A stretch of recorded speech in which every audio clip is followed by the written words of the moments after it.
Discuss करने वाले हैं एंटी ट्यूबरकुलर ड्रग का सेकंड पार्ट। ये बहुत ज़्यादा इम्पॉर्टेंट है आप लोगों के लिए।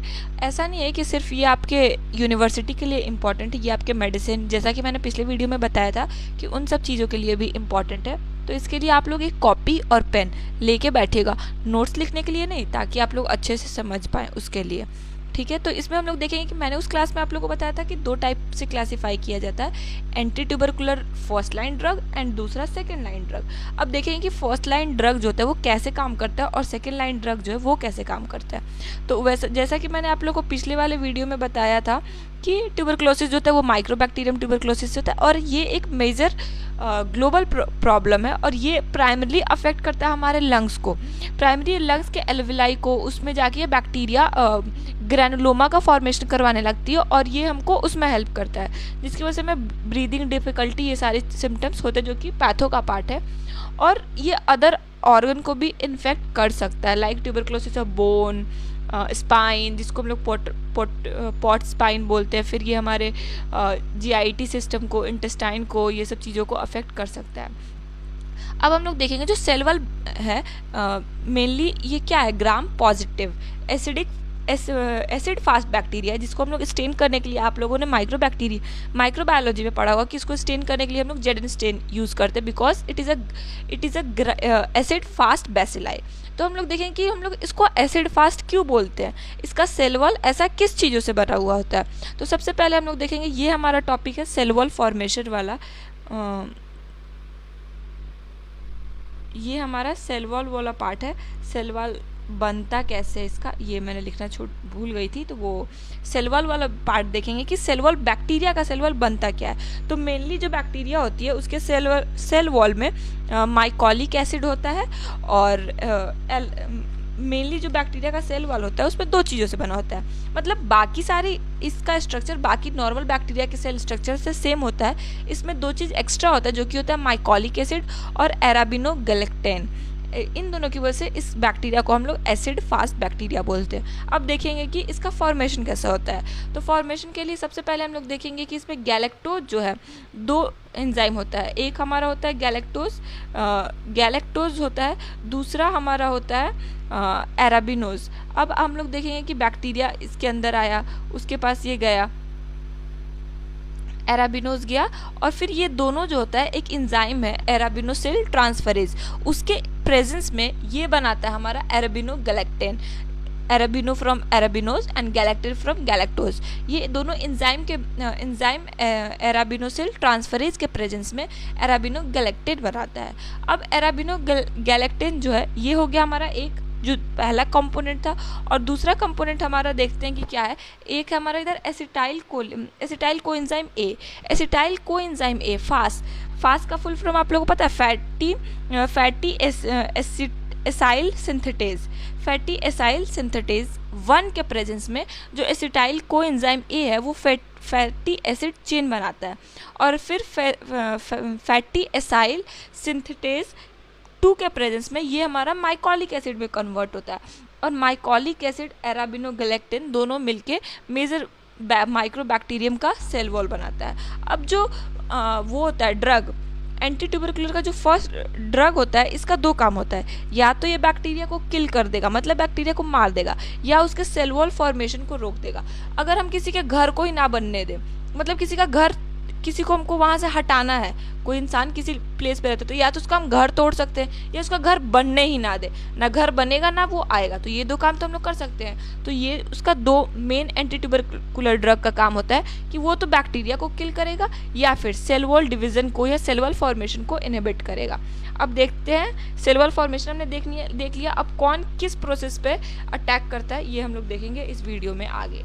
ठीक है, तो दो ड्रग, फर्स्ट लाइन ड्रग में क्या आता है हमारा, आइसोनियाजिड, रिफैम्पिसिन, पायरिजिनामाइड, इथाइम्बिटोल और स्ट्रिप्टोमाइसिन।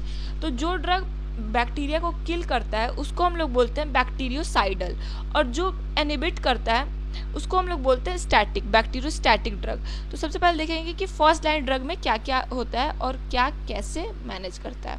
तो इसमें सबसे पहले आया हमारा आइसोनियाजिड जो होता है ये हमारा बैक्टीरिसाइडल ड्रग है। बैक्टीरिसाइडल का मतलब ये हुआ कि ये बैक्टीरिया को किल करता है। आइसोनियाजिड, पायरेजिनामाइड, इथाइलब्यूटोल, ये तीनों बैक्टीरियोसाइडल ड्रग है। रिफैम्पिसिन इज बैक्टीरियोसाइडल, वो दोनों है। और बैक्टीरियोस्टैटिक सिर्फ एक ही ड्रग है जिसको हम लोग बोलते हैं इथाइलब्यूटोल। इथाइलब्यूटोल जो होता है वो हमारा बैक्टीरियोस्टैटिक है, बाकी तीनों साइडल है।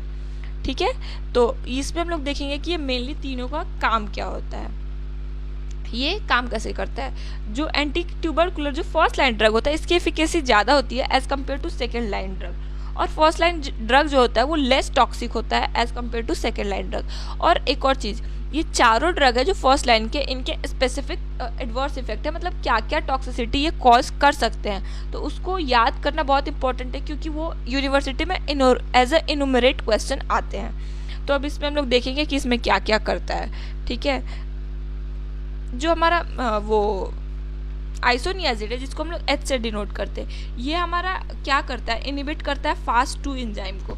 ये हमारा इनिबिट करेगा फास्ट टू एंजाइम को। फास्ट टू एंजाइम को इनिबिट कर देंगे अगर कोई भी फास्ट टू एंजाइम को हम इनिबिट कर दिए तो फिर फैटी एसिड चेन हमारा माइकोलिक एसिड में कन्वर्ट नहीं हो पाएगा, तो बैक्टीरिया का सेलुलर फॉर्मेशन नहीं हो पाएगा। ये फास्ट टू एंजाइम को ही इनिबिट कर देता है। और दूसरा, ये जो हमारा आइसोनियाजिड है ये एक हमारा प्रो ड्रग है।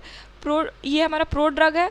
एज अ प्रो ड्रग का मतलब क्या हुआ कि कोई भी प्रो ड्रग बाहर वो नॉर्मली हमारी बॉडी में गया तो वो इनएक्टिव होगा, किसी एंजाइम के प्रेजेंस में फिर वो एक्टिव होता है। तो ये प्रो ड्रग है, इसको हम लोग लिए, ये हमारे बॉडी में गया और एक कैटालेज परऑक्सीडेज है जिसको हम लोग बोलते हैं कैटालेज परऑक्सीडेज को हम लोग बोलते हैं कैट जी, उसके प्रो ड्रग है तो वो वहाँ जाके एक्टिवेट हुआ। जब कोई भी ड्रग एक्टिवेट होगा तो वो फॉर्म करेगा एक्टिव मेटाबोलाइट, और वो एक्टिव मेटाबोलाइट जो है नैड के साथ ऐड करेगा। ठीक है, और वो कॉम्प्लेक्स फॉर्म करेगा with inhibin A gene product. ये एक जीन प्रोडक्ट है जिसके साथ ये करके कॉम्प्लेक्स बनाएगा।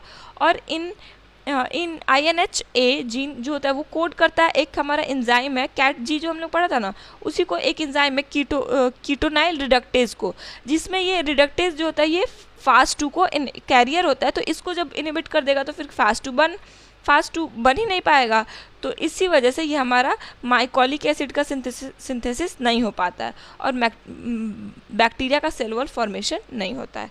ठीक है, अब आगे देखते हैं कि इसमें आगे क्या क्या होता है। आई होप कि आप लोग को समझ आ गया होगा। तो आइसोनियासाइड जो होता है वो हमारा बैक्टीरिसाइडल है और ये एक्टिव होता है हमारे मतलब एक्टिवली बैक्टीरिया ग्रोइंग बैसिलाई को किल करता है। जो रिफैम्पिसिन है ये हमारा ब्रॉड स्पेक्ट्रम इफेक्टिव ड्रग है और ये एक्टिव स्टेज में भी बैक्टीरिया को हार्म करता है और डॉर्मेंट स्टेज में भी हार्म करता है। जो पायरेजिनामाइड है ये भी बैक्टीरिसाइडल एजेंट है और इसका मेनली होता है ये एसिडिक फेगोलाइसोसोम करता है, सर्कुलर फॉर इंट्रासेलुलर एक्टिविटी। इथाइलब्यूटोल जो है ये बैक्टीरियोस्टैटिक्स है जैसे कि मैंने आप लोगों को पहले बताया था, और ये बैक्टीरिया के इनहिबिट कर देता है उसके सेल वॉल फॉर्मेशन को। ठीक है, और ये मतलब इसके में रेजिस्टेंस भी वो हो जाए, prevent the emerging of resistance and effective against extra. ये एक्स्ट्रा टीवी जो होता है एक्स्ट्रा पल्मोनरी टीवी मतलब apart from lungs the other part जो माइक्रोबैक्टीरियम इन्फेक्ट करता है उसमें भी ये इफेक्टिव होता है। तो अब देखते हैं आइसोनियाजिड का, जैसा कि मैंने बताया कि ये प्रो ड्रग होता है और यही चीज़ मैं आप लोग को एक्सप्लेन कर रही थी कि ये एक प्रो ड्रग है जो कि एक्टिवेट होता है कैटालेज परऑक्सीडेज एंजाइम जो कि कैट एंजाइम होता है जो कि माइक्रोबैक्टीरियम के अंदर होता है और ये हमारे अंदर होता है, उससे जाके ये एक्टिव हुआ और फिर ये माइक्रोबैक्टीरियम के माइकोलिक एसिड वाले पार्ट को वो कर देता है, माइकोलिक एसिड वाले पार्ट को ये इनहिबिट कर मतलब फॉर्मेशन को इनहिबिट करवाता है और इस वजह से हमारा माइक्रोबैक्टीरियम का सेल वॉल नहीं बन पाता है। देखिए आइसोनियाजाइड गया बॉडी में तो गया, जाने के बाद एंजाइम के इनहिबिशन को देखिए लाइट कलर करता जा रहा है, एंजाइम इनहिबिशन किया फिर माइकोलिक एसिड ब्लॉकेड हुआ तो सेल वॉल डिसरप्शन हो गया। ये लाइट है इन सबसे यहाँ क्योंकि यहाँ का सेल वॉल डिसरप्ट हो चुका है इस वजह से। ठीक है, और इसका मेन टारगेट यही मैंने बताया था इनॉल ACP रिडक्टेज जिसको हम लोग INHA बोलते हैं, जिससे इवॉल्व होता है और प्रिकर्सर होता है कैट जी जीन का। ये डिसरप्ट करता है सेल वॉल इंटीग्रिटी को और लीडिंग टू बैक्टीरियल डेथ। अब रिफैम्पिसिन का हम लोग मैकेनिज्म ऑफ एक्शन पढ़ेंगे कि वो क्या करता है।